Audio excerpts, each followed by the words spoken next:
சும்மா அந்நியன் படத்தில் கும்பிபாகம் பார்த்ததுக்கே நமக்கு பயங்கரமாக இருந்துச்சுல்ல. ஆனால் இப்போ நான் சொல்ல போகிற பெண்களுக்கான தண்டனைகள் அந்த காலகட்டத்தில் எப்படியெல்லாம் இருந்துச்சுன்னு நீங்கள் தெரிஞ்சுக்கும் போது ரொம்ப கொடூரமானதாக இருக்கும். உங்களையே அதிர்ச்சியாக வைக்கும். பெரும்பாலான தண்டனைகள் பெண்கள் மேலே நடத்தப்பட்ட விதி மீறல்களாகவே உங்களுக்கு தோணும்.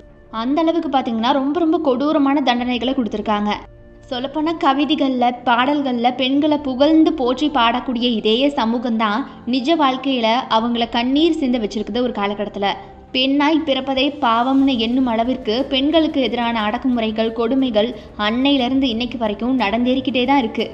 அந்த புறம் வச்ச காலகட்டத்தில் இருந்தே பார்த்தீங்கன்னா பெண்கள்னா சிற்றின்ப பொருளாக மட்டுமே பாவிச்சு வந்த காலகட்டத்திலேருந்து அவங்களுக்கான விதி மீறல்கள் விதிமுறைகள் கட்டுப்பாடுகள்னு சொல்லிட்டு எல்லாம் கடினமானதாக தான் இருந்து வந்திருக்குது.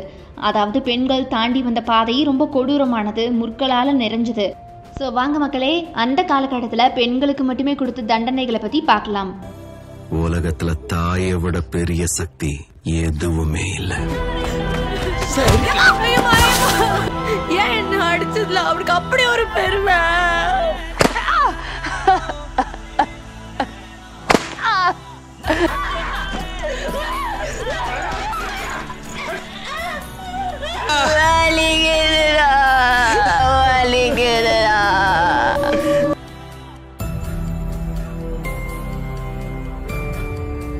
நம்பர் 1, வதந்தி அவதூறு பரப்புவோருக்கான தண்டனை, ஸ்கோல்ட்ஸ் பிரைடல். ஸோ இது பார்த்தீங்கன்னா 16, 17ஆம் நூற்றாண்டுகளில் இங்கிலாந்து மற்றும் ஸ்காட்லாந்து நாடுகளில் சமூகத்தில் இல்லை அக்கம் பக்கத்தினர்கிட்ட வதந்தி அவதூறு மாதிரி பேசி அமைதியை சீர்குலைக்கக்கூடிய பெண்களுக்கு ஸ்கோல்ட்ஸ் பிரிடல்னு சொல்லக்கூடிய தண்டனை வழங்கப்பட்டு வந்திருக்கு. இந்த கருவியை பிராங்க்ஸ்ன்னு சொல்கிறாங்க. இது தலையில் மாஸ்க் மாதிரி அணிவிக்கப்படக்கூடிய ஒரு கருவியா. ஆனால் இது முற்கள் மாதிரியான கூர் முனைகளை வச்சுருக்குமா. இது தண்டிக்கப்படக்கூடிய பெண்ணுடைய முகத்தில் அணிவிக்கப்படும் போது பார்த்தீங்கன்னா ரொம்ப கொடுமையானதாக இருக்குமா. ஸோ இந்த கருவியில் இருக்கக்கூடிய அந்த கூர் முனைகள் பார்த்தீங்கன்னா அந்த பெண் பேசாது இருக்கக்கூடிய வகையில் நாக்க குத்தும் வகையில் வடிவமைக்கப்பட்டிருக்குமா. இது வலி மிகுந்த தண்டனையாக மட்டும் இல்லாமல் அந்த நபரை அவமானப்படுத்தக்கூடிய வகையிலான தண்டனையாகவும் இருந்து வந்திருக்குது. நம்பர் 2, சண்டை சச்சரவுகளில் ஈடுபடுவோருக்கான தண்டனை, ஸ்ரூவ்ஸ் ஃபிடல். ஸோ இது பார்த்திங்கன்னா தனக்கு கொடுக்கப்பட்ட வேலைகளை செய்யாமல் வீண் சண்டை சச்சரவுகளில் ஈடுபடக்கூடிய பெண்களுக்கு அளிக்கப்படக்கூடிய தண்டனையாக இருந்து வந்திருக்கு. ஸோ இந்த ஸ்க்ரூவ்ஸ் ஃபிடல் அப்படிங்கிறது பார்த்தீங்கன்னா ஒரு கருவியை வச்சு தான் நிறைவேற்றப்பட வேண்டிய ஒரு தண்டனை. ஸோ இந்த கருவிக்கு நெக் வயலின் அப்படிங்கிற இன்னொரு பேரும் இருக்குது. மரம் மற்றும் இரும்பு கொண்டு உருவாக்கப்பட்ட இந்த கருவியில் 3 துளைகள் இருக்குமா.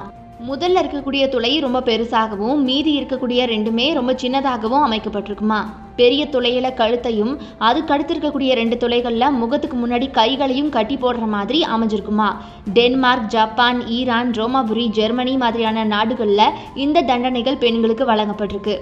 நம்பர் 3, சூனியம் அது போக இன்டிமேட் ரீதியிலான தப்பு செய்கிறவங்களுக்கான தண்டனை, கக்கிங் அண்ட் டக்கிங் ஸ்டூல்ஸ்.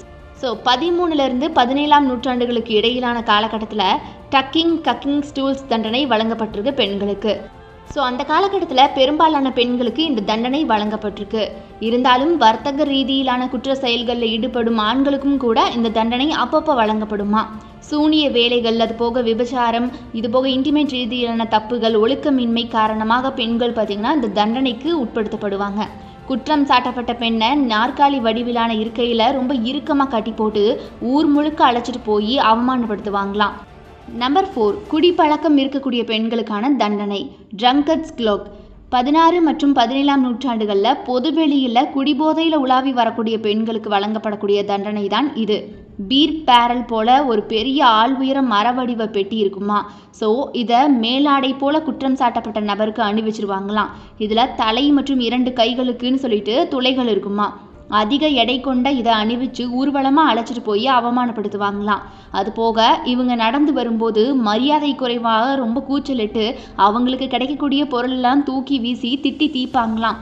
சொல்லப்போனால் நம்ம கேம் ஆஃப் த்ரோன்ஸ் சீரீஸில் பார்த்தீங்கன்னா நம்ம செர்சிக்கு இந்த மாதிரி ஒரு தண்டனை தான் கொடுத்துருப்பாங்க. ஆனால் அந்த கருவியை யூஸ் பண்ணியிருக்க மாட்டாங்க.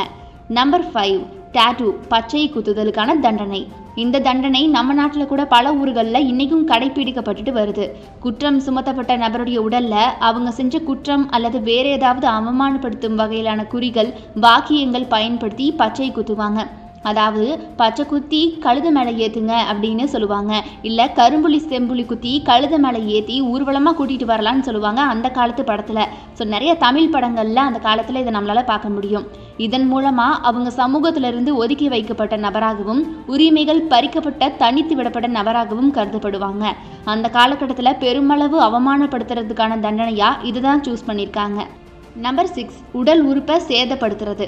ஸோ இது பார்த்திங்கன்னா தற்காலிகமான காயங்களை ஏற்படுத்துறதுக்கும் நிரந்தரமாக உடலை ஊனப்படுத்துவதற்கும் பல வகையான வகையில் தண்டனையை உலகத்தில் இருக்கக்கூடிய பல நாடுகளில் கடைபிடிச்சிட்டு வராங்க. சீனாவில் 3000 ஆண்டுகளுக்கு முன்னாடியே சீன பெண்களுக்கு இந்த வகையான ஒரு தண்டனைகளை கொடுத்துருக்காங்க. ஏமாற்றுதல், திருடுதல் மாதிரியான 500க்கும் மேற்பட்ட குற்றங்களுக்கு இந்த மாதிரி தான் தண்டனை வழங்கியிருக்காங்க. எகிப்தில் விபச்சாரத்தில் ஈடுபட்ட பெண்களுக்கு மூக்கு அறுக்கிறது மாதிரியான கொடூரமான தண்டனைகளும் கொடுத்துருக்காங்க.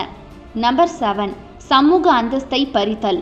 சரியாக கிமு 27ஆம் நூற்றாண்டிலிருந்து கிமு 14ஆம் நூற்றாண்டு காலகட்டத்தில் இருந்தே இந்த தண்டனை வழக்கத்தில் இருந்து வந்திருக்கு.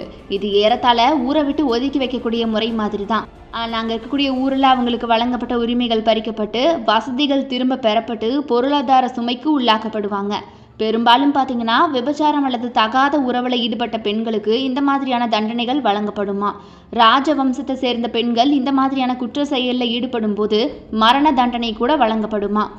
இந்த மாதிரி பல விதமான தண்டனைகள் பெண்களுக்கு குறிப்பாக கொடுக்கப்பட்டிருக்கு. இதை பற்றி உங்களுடைய கருத்துக்கள் என்ன? இந்த மாதிரி தண்டனைகள் கொடுத்ததால தான் பெண்கள் ஒழுக்கமாக இருந்தாங்க அப்படின்னு சொல்கிறீங்களா? இல்லை தேவையில்லாமல் அப்பாவி ஜனங்களும் இந்த மாதிரி தண்டனையில் சிக்கியிருப்பாங்க, இதெல்லாம் ரொம்ப கொடூரமாக இருக்குது, கேட்கவே அதிர்ச்சியாக இருக்குன்னு நினைக்கிறீங்களா? மறக்காமல் உங்களுடைய கருத்துக்களை கமெண்ட் பாக்ஸில் கமெண்ட் பண்ணிடுங்க. பெண்களை ரொம்ப அடக்க வேணுங்கிறதுக்காக ஏற்பட்ட ஏஜை தவிர அது வேற எந்த ஒரு காரணத்தையும் கொண்டு இது ஏற்படல. ரெண்டாவது, பெண்களுடைய வாழ்க்கை தர கொஞ்சம் உயரும். 20 வயசு வரைக்கும் அவங்க படிச்சாங்கன்னா வேலைக்கு லாயக்காகிறதாப்புல ஒரு படிப்பு அவங்களுக்கு வந்து சேரும். இது 18ல போட்டு கொண்டு போயிட்டா SSLC பாஸ் பண்ணி ஃபெயில் ஆகியும் இருக்கிற நிலையெல்லாம் வரும் பெண்கள். அவங்க புருஷனுக்கு என்னமா பாடுபட முடியும்? அவங்களுக்கு தொழில்லாம் என்ன வளரும்?